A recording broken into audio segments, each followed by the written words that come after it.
అయితే ఈ కార్తీక మాసంలో మనకి నాగుల చవితి వస్తుంది. భగిని హస్త భోజనం అంటే ఏంటంటే, భగిని అంటే సోదరి, హస్త అంటే చెయ్యి, సోదరి చేతి భోజనం ఆ రోజు తినాలని అంటారు.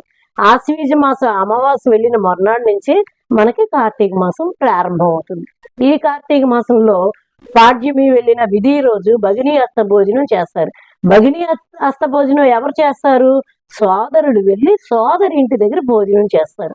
ఇది చూసారండి, ఒక మన పూర్వీకులు పెట్టిన ఆచారాలు ఎలాగున్నాయంటే, ఇక్కడ అన్న చెల్లెళ్ళు అవ్వచ్చు, అక్క చెల్లెళ్ళు అవ్వచ్చు, వాళ్ళ అనుబంధం గట్టిపడాలని ఒక ఉద్దేశం.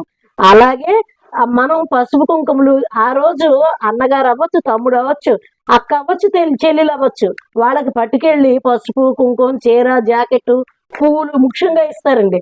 ఇక ఆ ఇంట వాళ్ళ అక్క చెల్లెళ్ళు దీర్ఘ సుమంగిలిగా ఉంటుందని అర్థం. యమధర్మరాజు అంతటి వాడే వాళ్ళ చెల్లెలైన యమునాదేవి ఇంటికి వెళ్ళిట భోజనం చేసి వాళ్ళ చెల్లెల్ని ఈ పసుపు కుంకుమలు, చీర, సారీ, పసుపు కుంకుమలు ఇచ్చి ఆశీర్వదించాడు.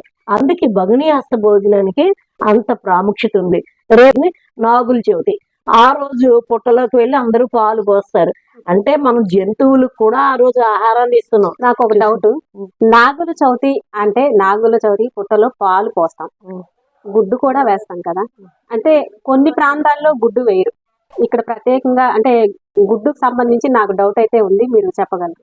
చెప్పండి. అయితే గుడ్డు చాలా చోట్ల వేయరండి. ఆ గుడ్డు ఏదైనా లోపలికి వెళ్ళి గట్టిగా వస్తే పాము బయటకు వస్తుందనే ఉద్దేశం మీద చాలా మంది వేయరు. ఇది కూడా ఏ జిల్లాల ఆచారాన్ని ప్రకారం వాళ్ళు వేసుకుంటారు. పాలు, చిమిలి వాళ్ళ ఆచారాన్ని బట్టి చిమిలి అంటే శనికి సంబంధించి నల్ల నువ్వులతో చిమిలి తయారు చేసి వేస్తారు. అలాగే అక్కడికి వెళ్ళి జీవుల్ని కూడా మనకి ఎటువంటి ఆపద రాకుండా ఉండాలి, మమ్మల్ని సురక్షితంగా ఉంచే ఉద్దేశం మీద ఆ పుట్టలో పాలు పోస్తారు.